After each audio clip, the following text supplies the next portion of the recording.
Hello students, आज मैं आप लोगों को क्लास 8 का मैथ पढ़ाने वाला हूं और ये अंक गणित है।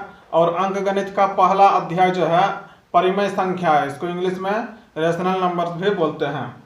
अब बच्चों यहाँ पर जो परिमेय संख्या चैप्टर है, इसको पढ़ने के लिए पहले इस चैप्टर में जो ज़रूरत का चीज़ है पहले इसको पढ़ना पड़ेगा, तब इस चैप्टर को आपको समझ में आएगा। तो चलिए पहले एक्स्ट्रा सब चीज़ पढ़ लेते हैं। तो यहाँ पर जैसा आपको समझना पड़ेगा, प्राकृत संख्याएं किसको कहते हैं। तो बच्चों मैं एकदम अपना भाषा में आपको पढ़ाया हूँ, और वीडियो में जो चीज़ आपको समझ में नहीं आता है इस वीडियो में आपको समझ में जरूर आएगा। तो यहाँ पर है प्राकृत संख्याएं। तो प्राकृत संख्याएं क्या है? गिनती की संख्या को प्राकृत संख्या कहते हैं। यानी जो गिनती की संख्या होता है 1 2 3 4 5 6 इस तरह करते करते अनंत तक जाएगा। अनंत का मतलब होता है इसका कोई अंत नहीं है। ऐसा नहीं है कि गिनती की संख्या सिर्फ 1 से 100 तक को ही बोला जाता है, नहीं, ऐसा नहीं।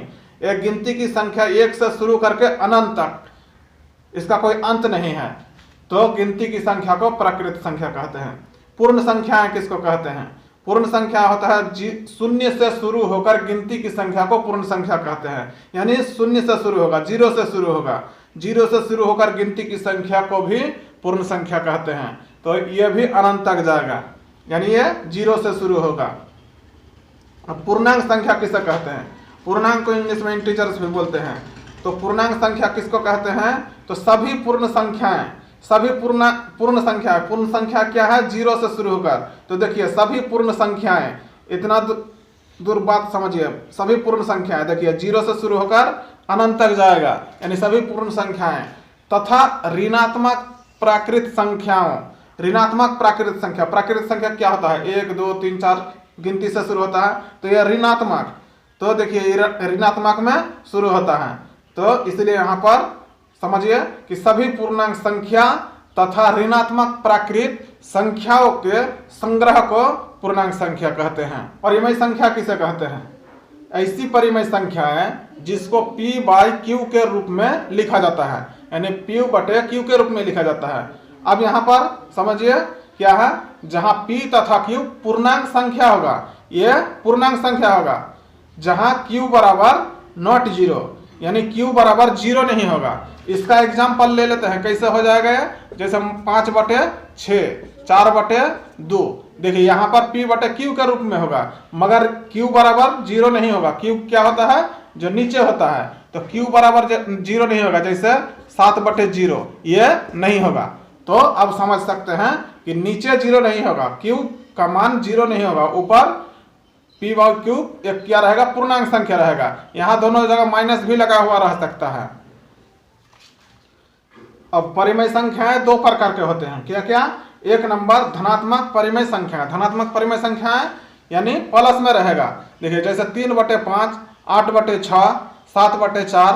अब यहाँ देखिए -5/-6, तो यहाँ पर तो माइनस दिखाई पड़ रहा है। अब आप बोलेंगे क्या यहाँ तो माइनस है, ये तो धनात्मक परिमेय संख्या नहीं है। तो नहीं बच्चों, यहाँ पर देखिए ऊपर जब माइनस प्लस रहता है तो इसको काट सकते हैं। तो यहाँ पर देखिए जब कट जाएगा ऊपर माइनस नीचे माइनस, तो फिर प्लस में ये बन गया ना, 5/6 बन गया। तो यहाँ पर अगर ऊपर भी माइनस नीचे भी माइनस रहेगा तो ये भी क्या है?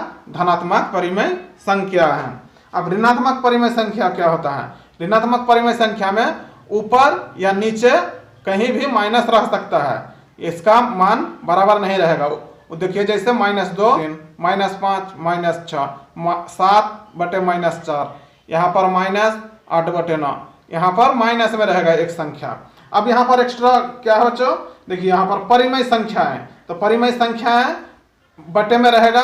तो अब यहाँ पर एक सवाल आता है कि ऊपर वाला को क्या बोलते हैं और नीचे वाला को क्या बोलते हैं? तो ऊपर वाला को बोलते हैं अंश और नीचे वाला को बोलते हैं हर। यहाँ पर देखिए -7/2, तो ऊपर वाला को क्या बोलेंगे? अंश, और नीचे वाला को हर। परिमेय संख्याओं की तुलना, यानी परिमेय संख्या को अब तुलना करना है, कौन बड़ा कौन छोटा है। तो एक नंबर है धनात्मक परिमेय संख्या शून्य से बड़ी होती है, यानी जो धनात्मक परिमेय संख्या होता है शून्य से बड़ा होता है। जैसे 2/5 बड़ा होगा किससे? 0 से। 5/7 बड़ा होगा किससे? 0 से। अब ऋणात्मक परिमेय संख्या देखिए, ऋणात्मक परिमेय संख्या शून्य से छोटी होती है। जो माइनस में रहता है वो 0 से छोटा होता है। जैसे -5/8 से बड़ा रहेगा कौन? 0। 5/-7 से बड़ा रहेगा कौन? 0। अब तीसरा नंबर क्या है? धनात्मक परिमेय संख्या ऋणात्मक परिमेय संख्या से बड़ी होगा। धनात्मक परिमेय संख्या ऋणात्मक से बड़ा है, यानी जो प्लस में है वो बड़ा और जो माइनस में है वो छोटा। तो देखिए यहाँ पर जैसे 5/8 से बड़ा है कौन? -7/3 से। यहाँ पर देखिए 9/7 बड़ा कौन है? 6/-8। यहाँ पर देखिए -3/4 से बड़ा कौन है?